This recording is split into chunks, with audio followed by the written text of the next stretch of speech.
José Menéndez parecía tenerlo todo en la vida. Vivía en Beverly Hills, en una impresionante mansión, tenía un trabajo perfecto y una familia aparentemente maravillosa. Pero el 20 de agosto de 1989, José Menéndez y su mujer Kitty fueron brutalmente asesinados en el salón de su casa mientras disfrutaban de un helado y de una película. Alguien había entrado en su casa y había acabado con ellos.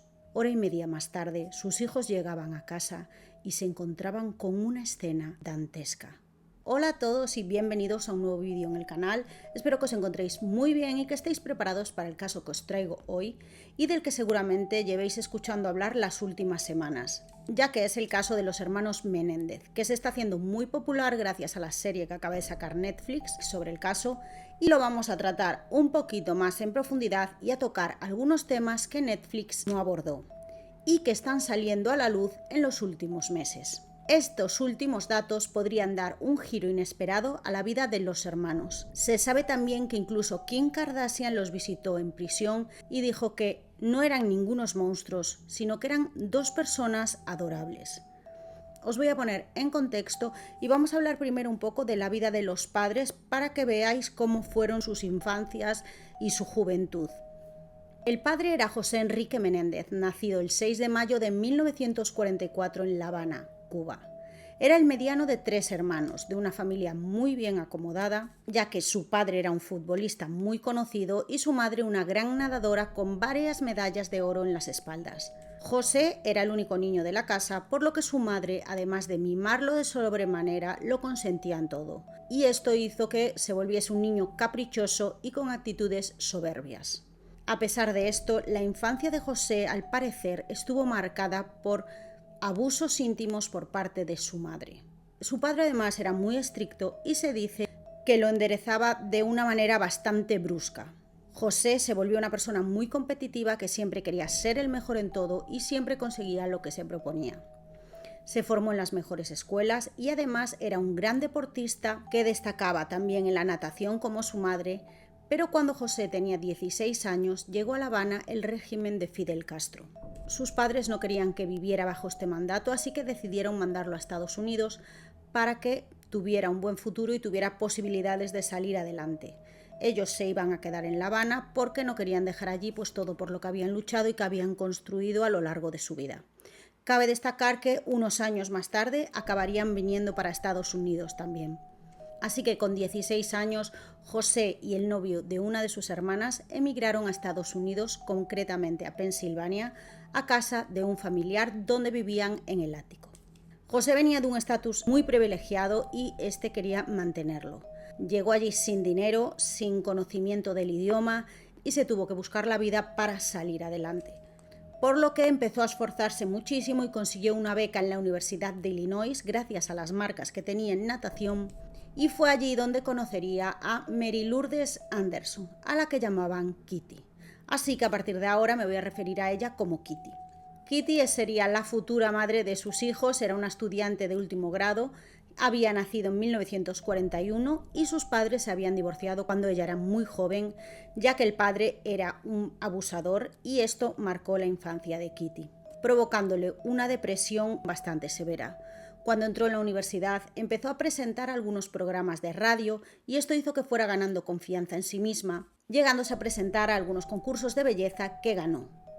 Cuando ella y José se conocieron, se hicieron inseparables y en 1963, con solo 19 años, deciden casarse en contra de ambas familias. Después de esto se mudan a Nueva York y allí ella empieza a dar clases en una escuela de primaria y él empezó desde abajo fregando platos, limpiando baños, lo que le salía mientras se sacaba su carrera para ser contable. Él quería volver al estatus que tenía en Cuba. Así que este joven matrimonio empieza a forjar su futuro y el 10 de enero de 1968 nacería su primer hijo, Joseph Lyle Menéndez. 2 años después, el 27 de noviembre de 1970, dan la bienvenida a su segundo hijo, Eric Menéndez.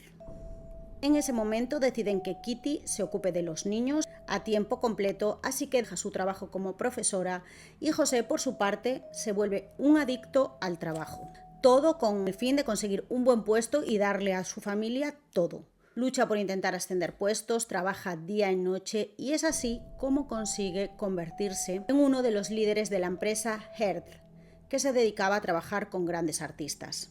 Poco después consiguió convencer a la empresa de abrir una oficina en Miami para centrarse en la música latina.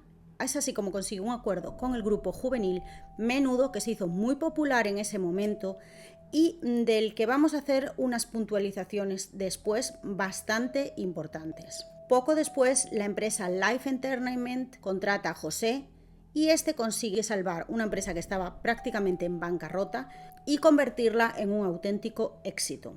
Y es así como José se convirtió en un exitoso multimillonario. Pero con todo esto, también sale a reducir que es un jefe muy exigente, muy duro y llegando a ser incluso muy agresivo con sus empleados. Despedía a la gente ante cualquier mínimo error y dice que los tenía completamente intimidados. Además, le gustaba coquetear con sus empleadas y tuvo varias amantes, entre ellas con una de sus amantes, que era una empresaria, estuvo bastantes años y se dice que Kitty sabía toda la verdad y que a causa de esto se volvió adicta a numerosas pastillas y al alcohol, algo que la provocaba ser una persona completamente inestable.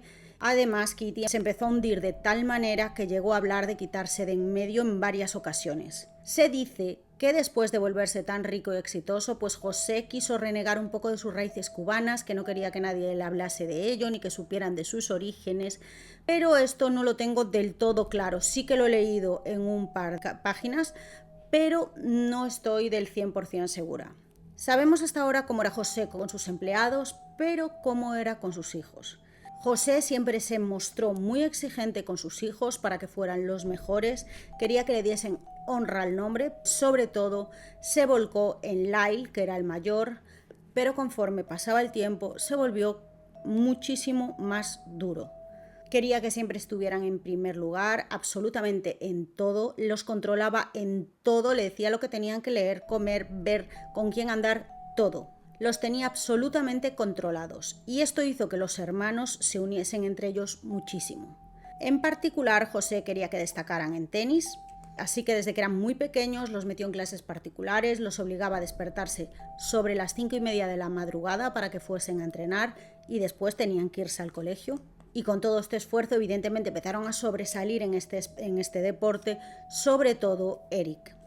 La madre los acompañaba a todos los entrenamientos y eventos y era como una especie de supervisora para que todo fuese correctamente y los hermanos diesen lo mejor. Los niños vivían bien, pero el padre consideraba que si querían caprichos se los tenían que ganar trabajando, algo que ellos pues no estaban muy dispuestos. Estudiaron en las mejores escuelas y se dice que Kitty le solía hacer las tareas, en especial a Eric. Su padre quería que fueran a una de las mejores universidades de la Ivy League, pero en ese entonces Lyle conoció a una camarera, Jamie Lee Pizark, que además también era tenista y 5 años mayor que él. Evidentemente los padres no estaban nada contentos y menos aún cuando poco después anunció que se iba a casar con ella. Tanto José como Kitty no lo permitieron, además de por su edad, porque él tenía 19 años en ese momento, porque la posición económica de la chica no era como la de ellos. Algo que afectó bastante a Lyle, ya que sus padres habían hecho exactamente lo mismo. Así que José decidió patrocinarle una gira de tenis por Europa a la chica para intentar quitarla de en medio, pero el efecto fue el contrario a lo que se esperaba, ya que Lyle se fue con ella. Pero al cabo de un tiempo acabó volviendo para casa y aunque Lyle no era un buen estudiante, acabó entrando en Princeton. Pero su padre incluso quería más y a pesar de que podían pagar la universidad, Lyle tuvo que conseguir una beca en deportes para poder acceder a ella. En 1986 se mudan a Calabasas. Una vez que llegan allí y se instalan, Kitty estaba preocupada por la orientación de su hijo Eric y le da 6 meses para encontrar novia. Además, se dice que le revisaba las partes íntimas para ver que todo estaba correcto. Por su parte, Eric se hizo amigo de un grupo que era considerado bastante problemático y a pesar de que tuvo un par de novias, ninguna fue algo estable. Entre todo esto, José se encuentra con que Lyle se está saltando las clases y está centrado en las fiestas y sus notas evidentemente se están viendo afectadas. Ante todos estos problemas, además, lo descubren copiando en un trabajo y es aquí cuando la universidad lo suspende durante un año. Cuando José se enteró, puso el grito en el cielo y además para él, pues evidentemente las apariencias lo eran todo, así que no quería que nadie se enterase, intentó ir a hablar a la universidad, pero no consiguió absolutamente nada y Lyle fue suspendido. Los chicos vivían presionados constantemente y ellos querían divertirse, pasárselo bien, no dar explicaciones de nada. Y se dice también que José solía hacerle exámenes y si estos no respondían bien, los procedía a golpear. Como Lyle tenía que estar un año sin ir a clases, José decidió que empezara a trabajar con él en Life Entertainment, pero cuando llegó él también llegaron los problemas, ya que al ser el hijo del jefe, se creía que podía hacer y decir lo que le diese la gana y evidentemente los empleados empezaron a quejarse de estas aptitudes, así que acabaron despidiéndolo. En ese momento Lyle y Eric empiezan a cometer pequeños hurtos por la zona, entran en varias casas y llegan incluso a robarle el dinero de la caja fuerte a uno de sus mejores amigos. Esto hizo enfurecer a José, el cual descargó su rabia en ellos. Pero todo se puso mucho peor cuando entraron a casa de una vecina y le robaron unos $100,000 entre dinero en efectivo y joyas. ¿Cómo los pillaron? Exceso de velocidad o un amigo de ellos que lo denunció. En ambos casos los chicos fueron denunciados y esto puso a José furioso. Sobre todo el hecho de que no lo habían hecho bien. Es decir, parecía que lo que le preocupaba y enfurecía es que no lo habían hecho bien, o sea, que los habían pillado. Eric en ese momento todavía era menor de edad, así que todo prácticamente recayó sobre él para que su hermano no fuese juzgado como un adulto, ya que podría haber llegado a entrar en prisión. Además, como parte de la sentencia, los hermanos tenían que ir a terapia psicológica. Fue aquí donde conocieron al doctor Jerome O'Seal.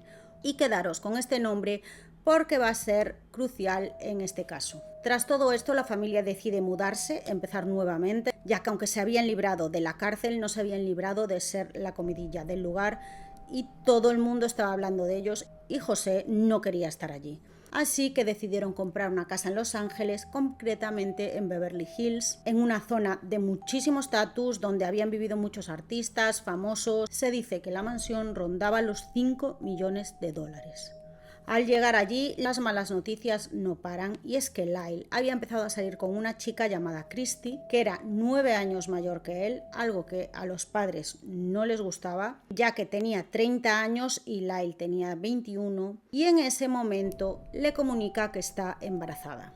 Se dice que José decidió hacerle una visita donde se comenta que le pagó una gran cantidad de dinero para que no tuviera el bebé y que lo dejasen.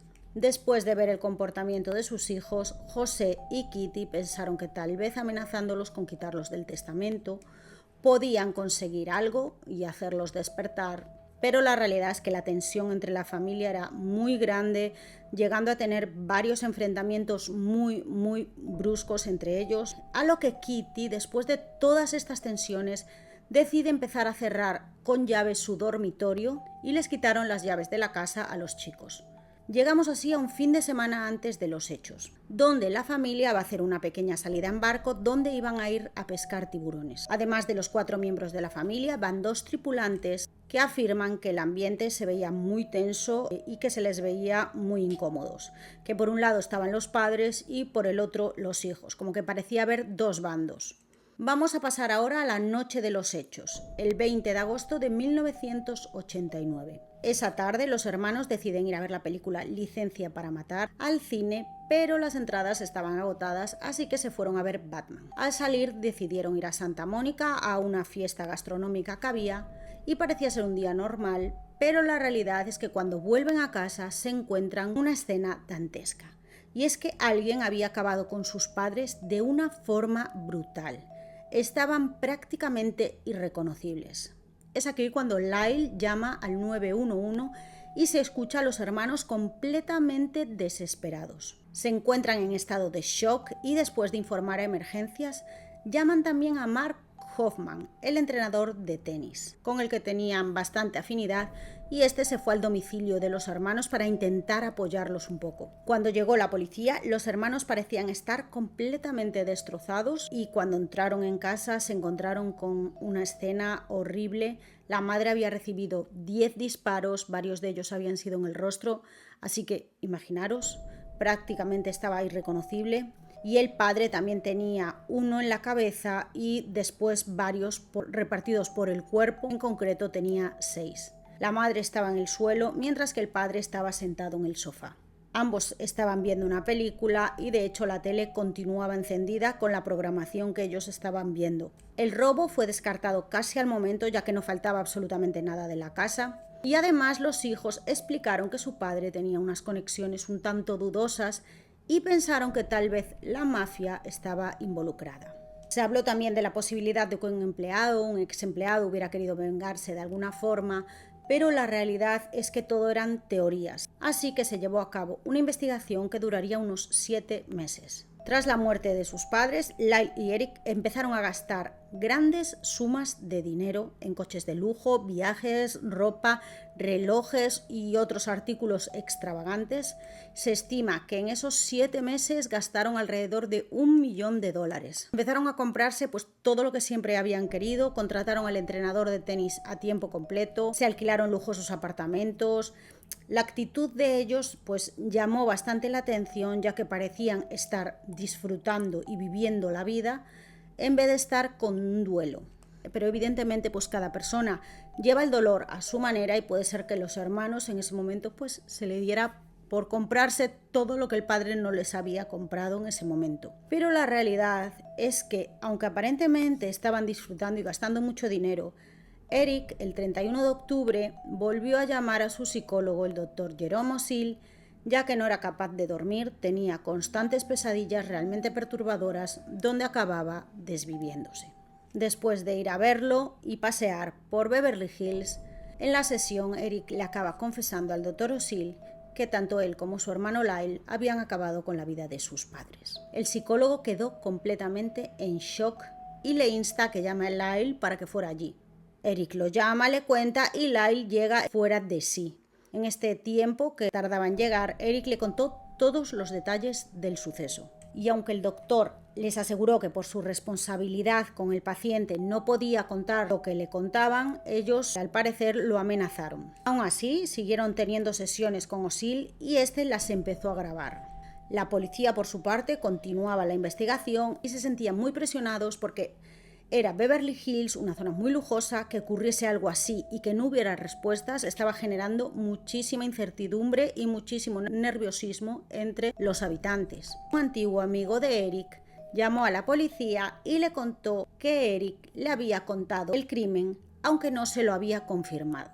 La policía ya tenía sospechas en ese momento de los hermanos, pero no había pruebas, así que le pidieron a Craig, que era el amigo, que quedase con Eric y grabase las conversaciones, a lo que este accedió, pero no sacaron absolutamente nada.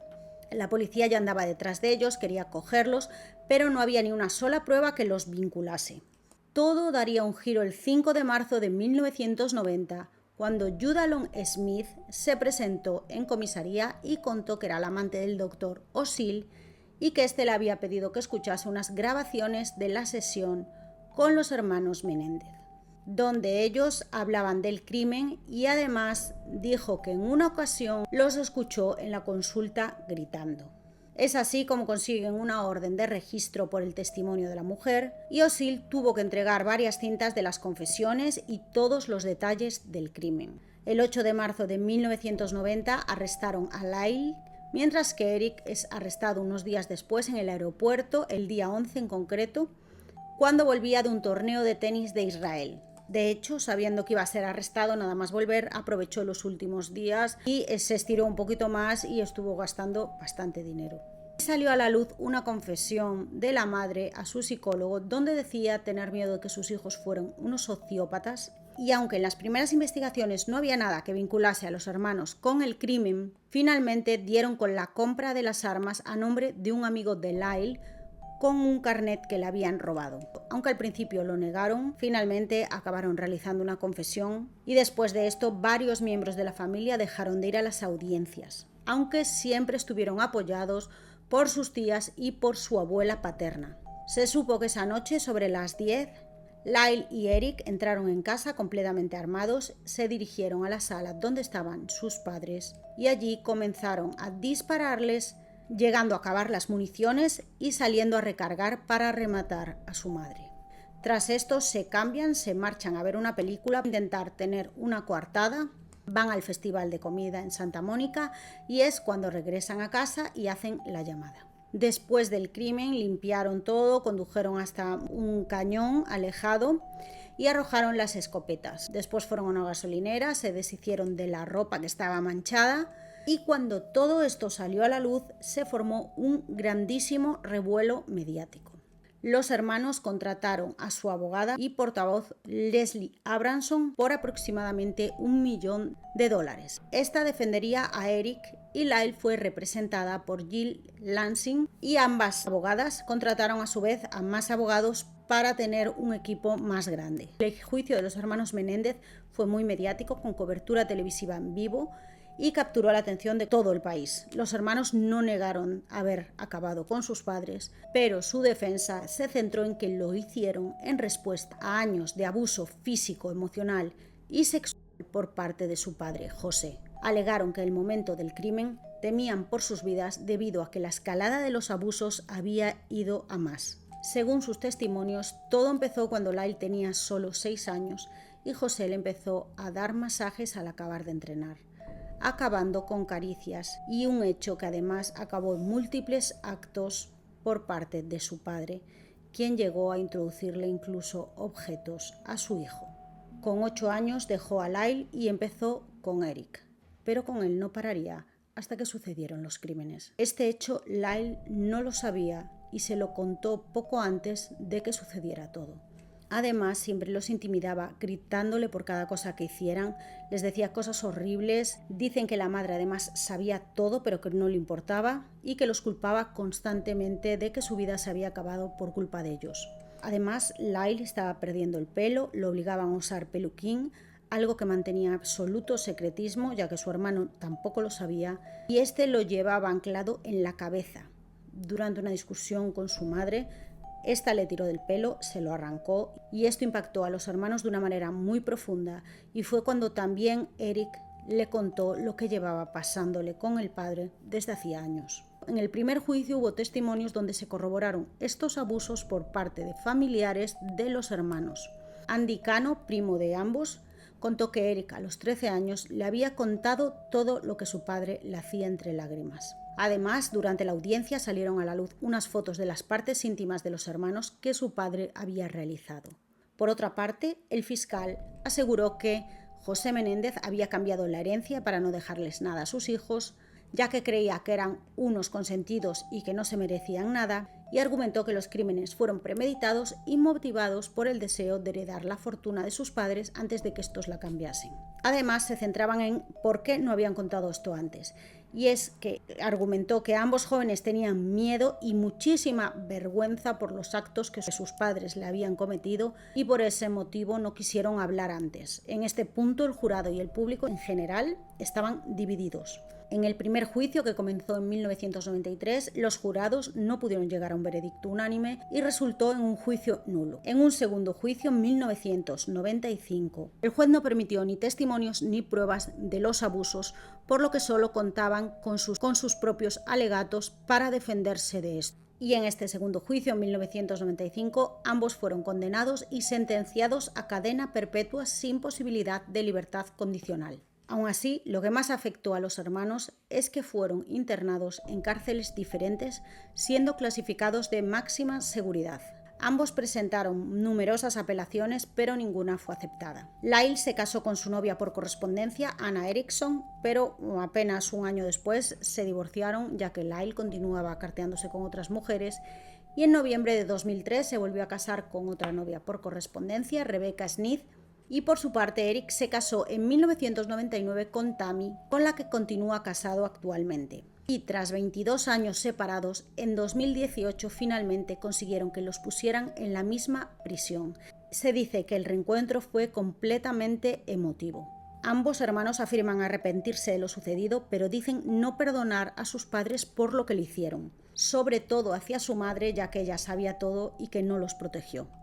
Se está haciendo súper sonado, además de por la serie de Netflix, porque en TikTok tienen un club de fans que están buscando su libertad. En el 2023, el abogado de los Menéndez solicitó la anulación de las condenas, ya que en el 2023 salió a la luz una declaración jurada de Roy Rossellón, uno de los integrantes del grupo Menudo, que aseguraba que José había abusado de él con solo 14 años. En la declaración jurada, Roy contó que con 14 años visitó la residencia de los Menéndez y que después de haberle dado una copa de vino, perdió completamente el control de su cuerpo, lo llevaron a una habitación y allí José se sobrepasó con él. También afirmó que esa no fue la única vez que lo hizo. Estas pruebas además se suman a las que se conocieron durante el primer juicio, donde varios familiares testificaron a favor de los hermanos. Además salió a la luz una carta escrita por Eric en el 88, casi un año antes del crimen, a su primo Andy Cano, donde decía que había estado tratando de evitar a su padre, que todavía le continuaba pasando factura todo lo que había pasado, que su padre lo amenazaba para que no dijese nada, especialmente a Lyle, y que tenía miedo todas las noches de que volviese a entrar en su habitación. Y esto todo fue escrito muchísimo antes del crimen. Actualmente ambos hermanos siguen luchando por su libertad. No sé qué pensar sobre este caso. Después de haber investigado, creo que sí que hay esa posibilidad. Incluso creo que hay posibilidades de que acaben saliendo en libertad. Si todo esto se llega a juzgar y se llega a demostrar todo lo que dicen sobre José, pues es posible que tanto Lyle como Eric queden en libertad después de todos los años que llevan en prisión. Me gustaría que vosotros me dijerais lo que pensáis sobre este caso. ¿Pensáis que merecen la libertad? ¿Que no? ¿Que estuvo mal juzgado? ¿Que el juicio no fue del todo justo hacia ellos, el segundo juicio? Dejádmelo reflejado en los comentarios, os voy a estar leyendo. No olvidéis de suscribiros si os gusta este tipo de contenido, dejarme vuestro like. Quería antes de terminar deciros que llevo un poquito más de un mes sin subir un vídeo porque, bueno, pues falleció mi perrito y para mí, ya sé que algunas personas no lo entenderán, pero para mí era como un miembro de la familia y lo que menos me apetecía era sentarme, de hecho me sigue afectando muchísimo, lo que menos me apetecía era sentarme delante de una cámara y ponerme a hablar porque realmente no me salía. Necesitaba un tiempo de desconexión para procesarlo. Y ahora pues que estoy un poquito mejor, pues ya me puse y nada más, ya me puse con esto otra vez y nada más que añadir. Nos vemos en el siguiente caso.